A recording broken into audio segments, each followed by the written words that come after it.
So good morning everyone. We are the group 3 and our presentation is all about the nonverbal communication.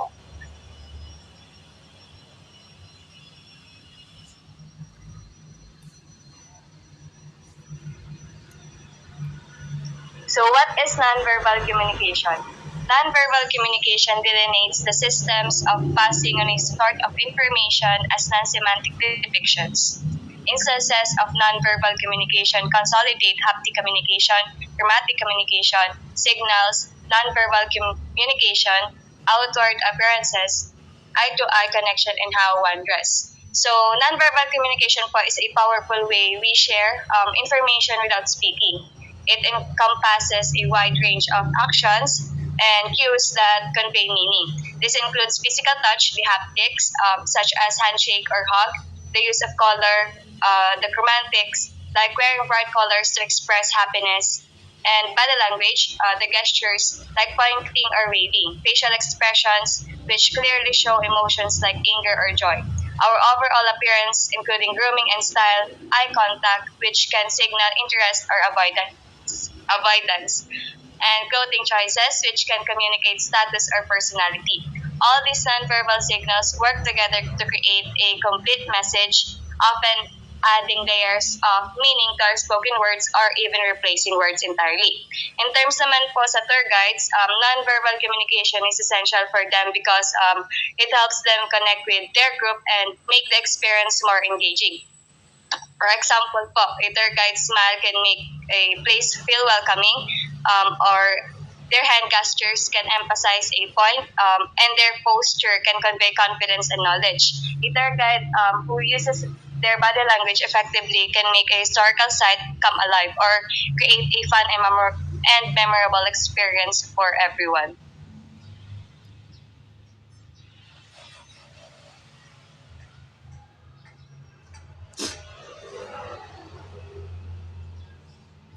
So next is why nonverbal communication expects a vital part in communication.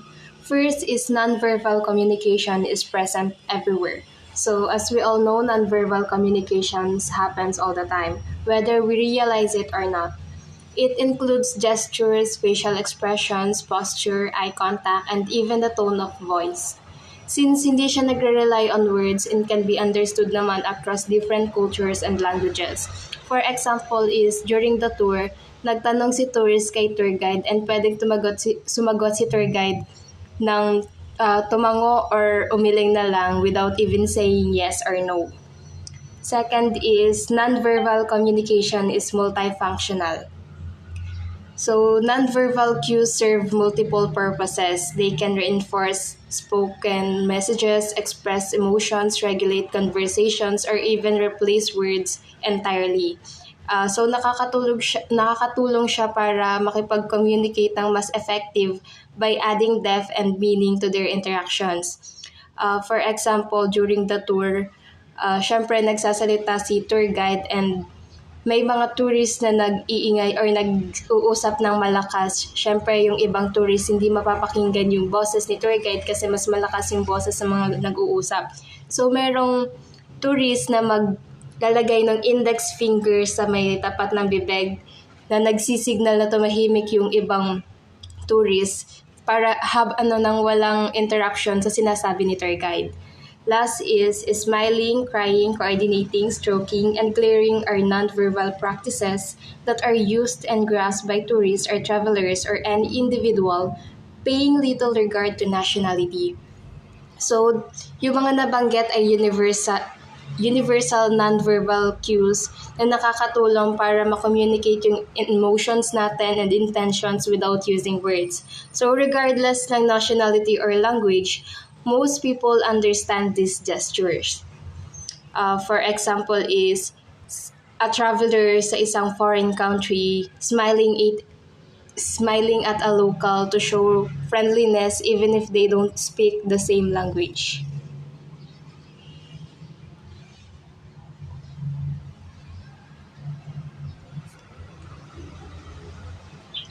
Components of nonverbal communication. First is gesture. It is a form of nonverbal communication and non-vocal form of communication in which bodily action communicates a message. So in tour guiding, gestures are important. A tour guide uses pointing to point a specific landmark that helps direct the tourist's attention. Hand signals, especially in crowded or noisy environment, they can use hand signal to indicate stop or follow me. Also, facial expressions. Smiling can create a welcoming atmosphere or proning to express disappointment.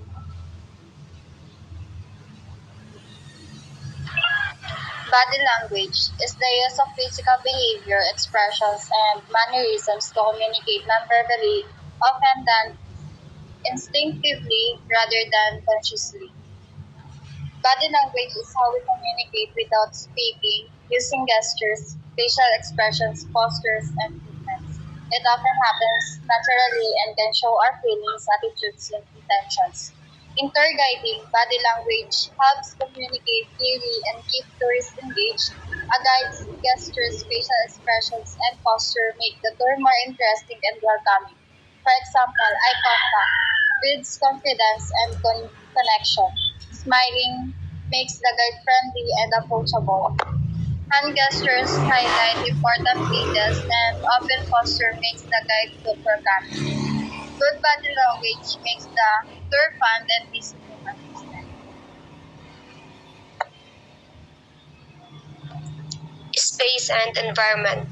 Space and distance in communication refers to the space one desires to have between them and those with whom they are communicating. So, proxemics, it is a use of personal space to communicate. Example, standing closer that can indicate friendliness, or greater distance may signal formality.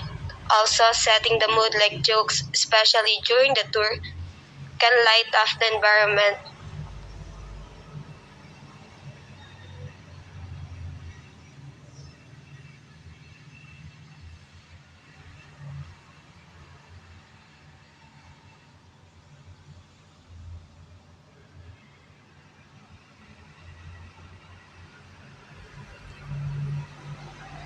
So, impact of nonverbal communication. The first one is enhanced understanding.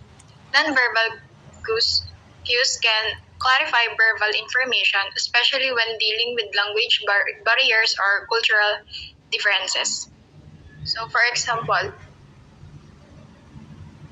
a tour guide pointing to a specific building while explaining its history helps everyone understand regardless of their native language. A nod or a smile can also confirm understanding or agreement, bridging potential communication gaps.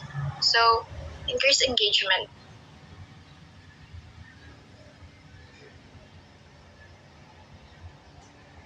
For second po is stronger communication. Nonverbal signals help build rapport and trust between the guide and the group.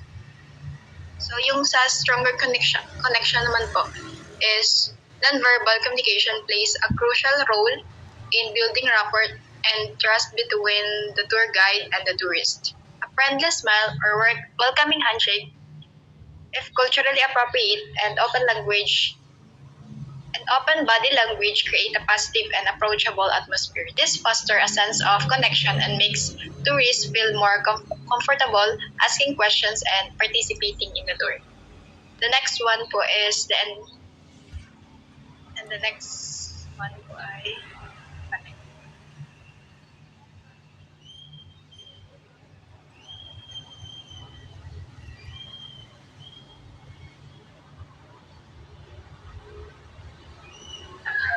So next is the effective communication skills for successful tour guiding.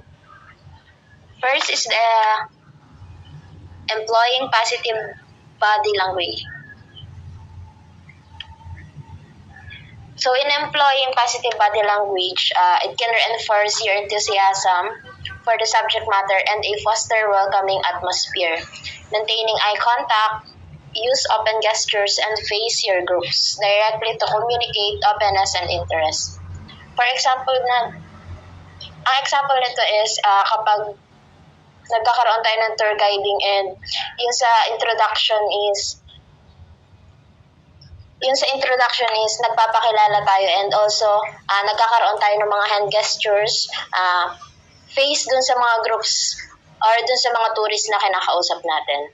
Next naman is yung sa utilizing visual aids.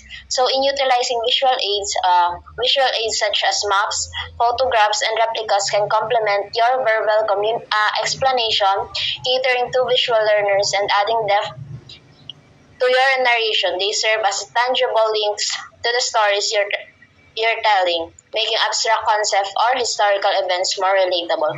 So dito naman sa mga visual aids is, yung mga example nga nito is katulad ng mga maps, photographs, or replicas na kung saan mas nagbibigay ng malinaw na information doon sa mga tourists or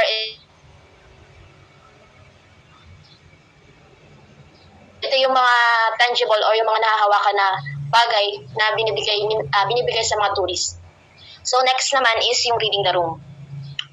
So in reading the room, being attuned to your audience's reactions, whether they engage, bored, or confused, allows you to adjust your delivery on the fly. If you notice winning attention, you might introduce a humorous anecdote or pose a question to the group to revive the interest. So dito naman sa reading the room is kapag nasa tour guiding tayo is dapat marunong din tayong basahin kung yung mga tourist ba natin is naboboard na or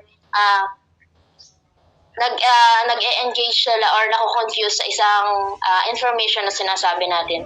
So dito dapat is kailangan nating mag-adjust sa pag-deliver ng mga information na binibigay natin sa mga tourist.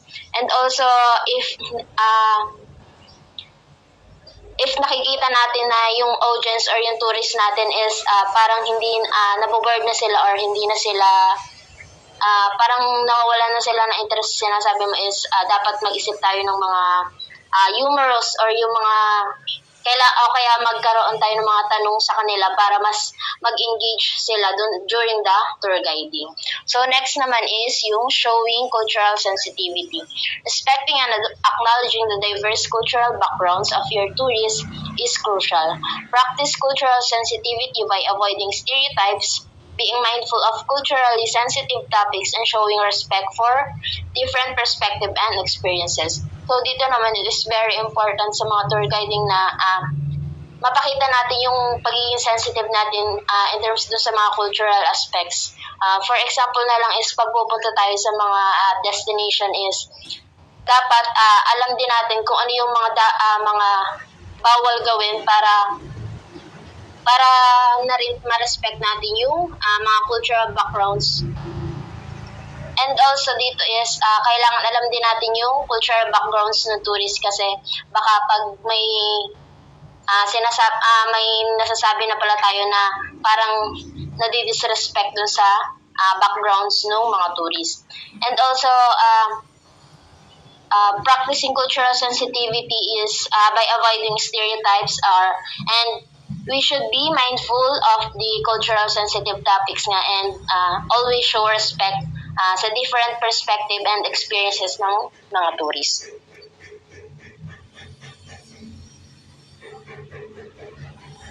So for the last part of our report, the ineffective nonverbal communications. So ineffective nonverbal can lead to sa maraming bagay. So first is the confusion.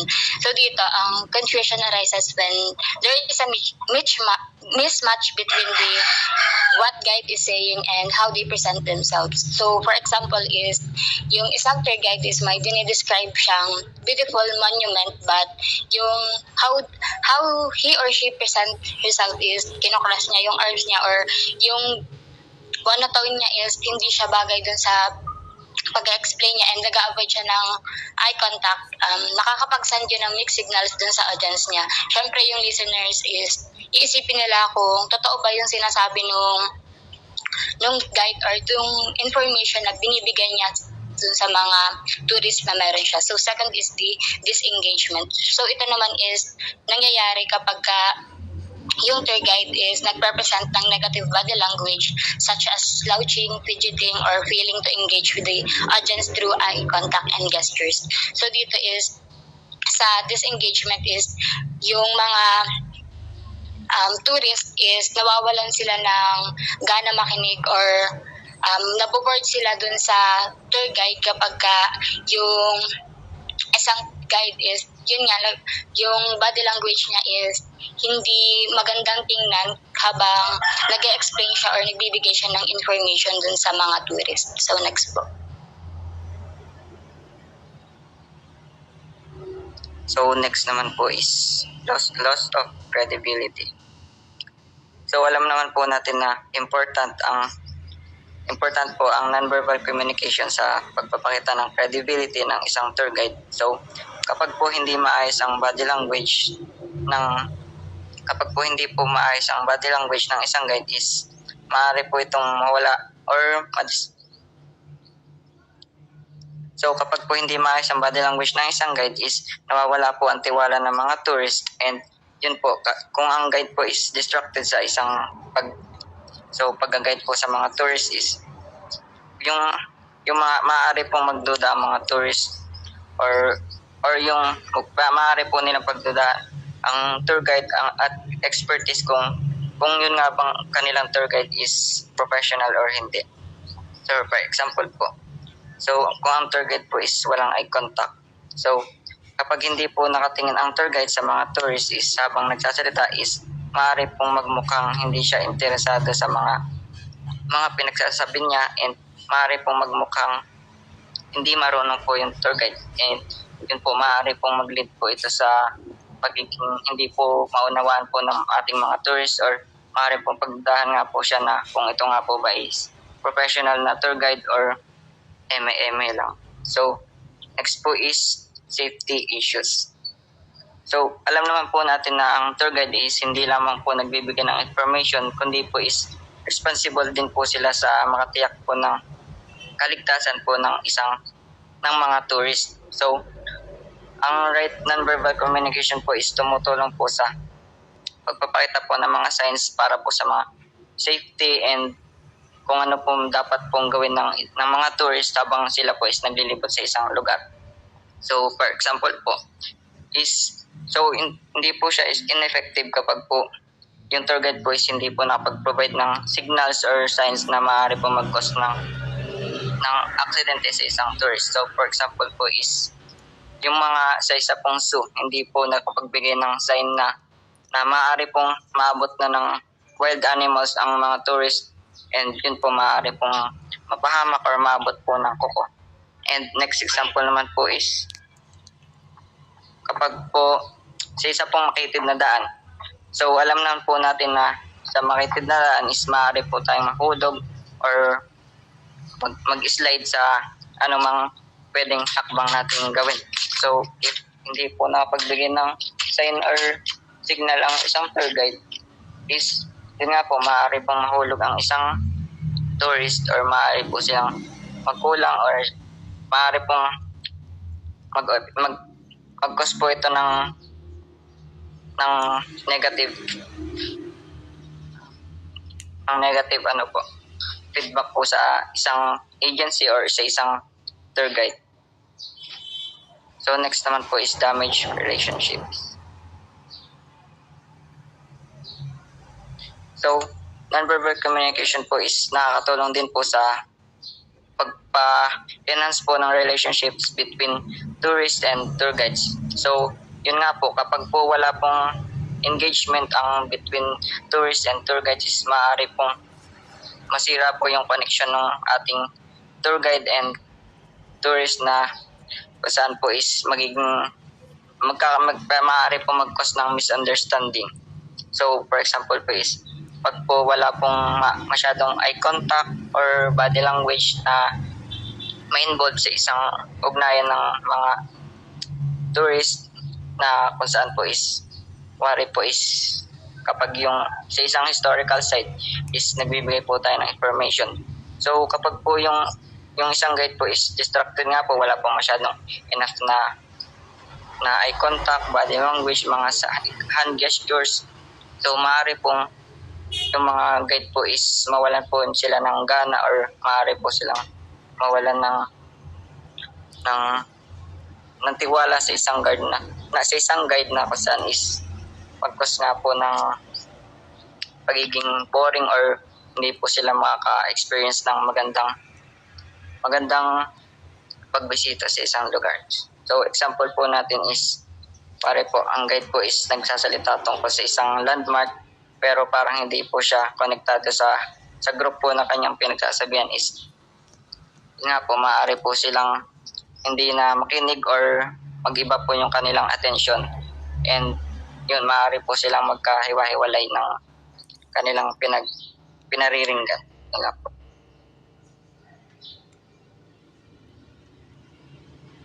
So that concludes our presentation. Thank you.